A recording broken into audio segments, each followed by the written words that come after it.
Je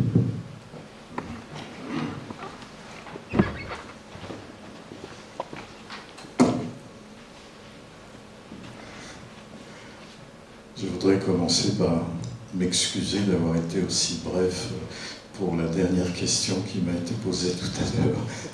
İlk olarak son bana soran soruyu cevaplarken bu kadar kısa cevap vermiş olmaktan özür dilemek istiyorum. Parce que en fait, je ne me suis jamais posé la question de savoir pourquoi je commence un film. Şimdiye kadar tabii ki kafamda hiç o soru sormamıştım. Neden bir film başlatıyorum diye bir soru kendime sormamıştım.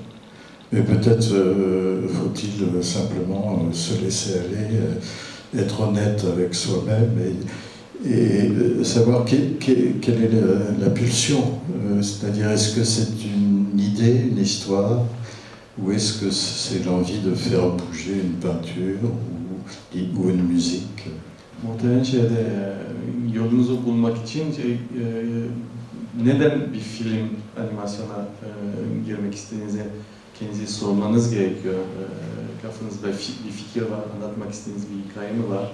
Ya da sadece bir resimler mi hareketlendirmek istediğinizi belki ona bakmamız lazım. C'est donc très personnel. Dolayısıyla gerçekten çok kişisel bir yolculuk olmak durumunda.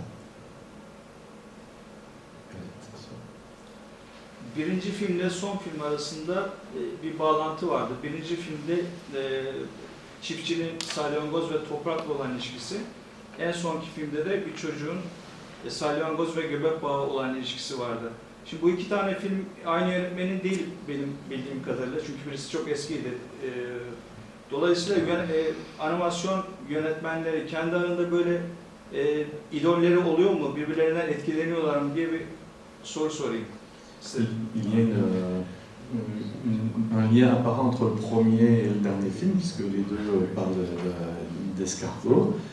Le premier entre donc, le fermier et l'escargot, le dernier la relation entre l'escargot et le nombril du petit garçon. Donc est-ce qu'il y a des liens entre les... parce que les deux films sont d'époques très différentes, est-ce qu'il y a des liens entre les réalisateurs d'animation? Est-ce que certains sont les idoles des autres? Est-ce qu'il y a une inspiration commune? Oui, merci de votre question. C'est pas facile d'y répondre, donc finalement je ne vous remercie pas. Mais je crois qu'en effet il y a des idoles, des grands maîtres de l'animation, des grands maîtres historiques. Mais les animateurs sont des gens assez nombriliques, justement, et ils ont l'escargot toujours en éveil. C'est-à-dire qu'ils communiquent assez peu, ils se rencontrent dans les festivals, mais en dehors de ça, ils se communiquent assez peu. Et il y a une grande différence entre le premier et le dernier film.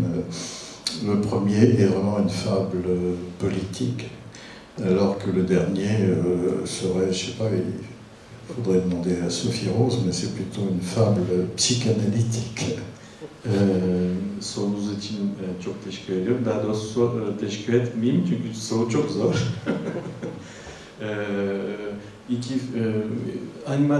Animasyon yönetmenleri aslında kendileri de çok göbek deliklerine bakan tipler. Ve dolayısıyla arasında çok az konuşurlar. Festivallerden festivale birbirine konuşup tanışırlar. Ama tabii ki çok büyük ustalar var. Tarih yapmış olan, yani içeri bakmış olan insanlar var. İki film arasında çok büyük farklılıklar var. İlk film siyasi bir hikayeydi ya da bir masaldı. Son filmi ise daha çok öyle psikanalitik bir yazılmış. Dolayısıyla filmler arasında büyük bir fark var, benzerlik ne kadar var. Bir de bir şey sormak istiyorum. Bu filmleri yaparken maddi destek olarak siz müracaat mı ediyorsunuz veyahut da bir proje mi sunuyorsunuz? Mesela Kanal Plus veya diğer taraflara yani maddi desteği nasıl elde ediyorsunuz onu sormak istiyorum. Quand vous faites ces films, notamment je pense surtout pour des Commentaire courts-métrages, en français aussi. Ma question est comment vous trouvez le support financier? Est-ce que vous avez un projet où vous donnez le projet au Canal Plus ou bien c'est vous-même qui financez le film? Comment vous faites ça? Oui, alors la réponse est très variable puisque tout dépend du format. Et un court-métrage demande beaucoup de temps parce qu'on est tout seul, etc. à le faire, mais il y a très peu d'argent qui est en jeu. Tandis qu'un long-métrage, c'est une aventure complètement différente. Et là, il faut s'adresser à plusieurs producteurs qui vont faire une recherche financière. film formatlarına göre olay çok değişiyor. Yani kısa metrajlarda bir kişi tek başına çok uzun sürelerde az parayla üretir. Halbuki uzun metrajlarda çok büyük takımlar oluyor. O zaman para ve finans bulmak için bir takım kuruluyor orada. Dolayısıyla iki formatlara çok farklı bir şekilde yaklaşılıyor.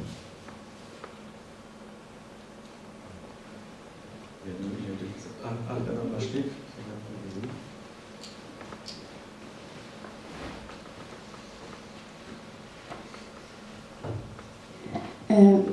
Buradaki çalışmalar, animasyonlar çok kişisel, çok özgür ruhla yapılmış şeyler. Fakat güncel şeylere baktığımız zaman televizyona, TV'de çıkan şeylere, daha sonra sinemada izlenilen çizgi filmler, animasyonlara baktığımız zaman birçoğunun ben çocuklara hitap ettiği için bilinçaltlarına yanlış şeyler, özellikle negatif hareketler, şiddet, buna benzer şeyler yükleniyor ve bunlar çok masum bir şekilde çizilerek gösteriliyor. Çok fazla örneği var bunun. Psikolojik olarak çocukları çok fazla etkiliyor ve bir çocuk hani ağaç yaşken eğilir diye bir söz var. Ne öğrenirse çocukken ileride de o yönde bir şekilde gelişiyor. Bu tür şeyler yapan insanlar çok gündemde olan kişiler. Bu konu hakkında ne düşünüyorsunuz? Merak ediyorum. Alors, je pense qu'il y a une différence énorme entre ce que les films que nous voyons aujourd'hui sont remplis d'imagination et de la production habituelle que l'on voit en télévision ou dans les salles de cinéma, où qui s'adresse très souvent aux enfants et qui bien souvent induisent des messages négatifs tels que la violence et ce genre de message. Quelle est votre opinion? Comment vous positionnez par rapport à ça? Simplement, je suis tout à fait d'accord avec vous. Bien sûr, c'est pour ça que je n'ai jamais eu très envie de faire des films pour la télévision. Je crois que le cinéma est le moyen le plus riche qui soit pour véhiculer des idées artistiques ou philosophiques. Par nécessité, j'avais un studio de dessin animé, donc il a fallu le faire vivre. Donc nous avons travaillé quand même pas mal pour la télévision, surtout à une époque où on pensait avec Annick proposer des choses complètement originales. Ça a bien marché quelque temps, mais seulement quelque temps. Sadece sizinle en fikir olabilirim tabii. Maalesef televizyonlarda gördüklerimizi çok iç açıcı olmuyor. Sinema ise felsefe ya da sanat fikirlerini iletmek için en uygun araç olduğunu düşünüyorum. Ondan dolayı daha çok sinemada üretiyoruz. Annik'le beraber ortak bir stüdyomuz vardı, animasyon stüdyosu. Bizde de televizyon için dizi ve yaptık, yani yapmak zorundaydık. Ama o zamanlarda bir umutsuzluğumuz vardı. Öyle televizyonda farklı şeyler belki gösterilebilir. Bir dönem iyi çalıştı, sonra doğdu.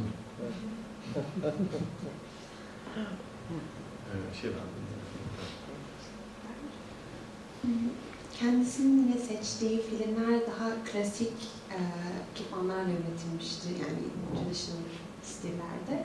Kendisi daha modern teknolojiler kullanarak üretim yapıyor. Acaba bu tekniğe karar verirken neleri göz önünde bulundurarak ve o teknikten neler bekleyerek? Alors, je vois que les films qui ont été choisis par M. Leguéry pour nous présenter aujourd'hui sont des films qui sont faits avec des techniques assez traditionnelles. Or, dans votre travail, vous-même, vous utilisez apparemment des techniques plus évoluées, plus modernes. Alors, quelle est votre approche à la technique d'animation? Oui, mon approche de la technique est très difficile. Je ne suis pas très bon au niveau de la technique et pour mes longs métrages, je m'adresse à des gens qui sont beaucoup plus forts que moi dans ce domaine. Mais je trouve que les 5 films que vous avez vus aujourd'hui sont tous avec des techniques différentes. Ce sont des techniques assez simple, sauf le second film, Papillon de nuit, qui est avec une technique très sophistiquée. Je peux en dire quelques mots. Şimdi tabii ki ben teknik konusunda çok feciyim, yani çok kötüyüm, anlamam. Dolayısıyla film yapacağım zaman tekniği başka insanlara teslim ederim. Benden çok daha yetenekli olan tipler, insanlar. Ama şu anda seyrettiğimiz filmler hepsi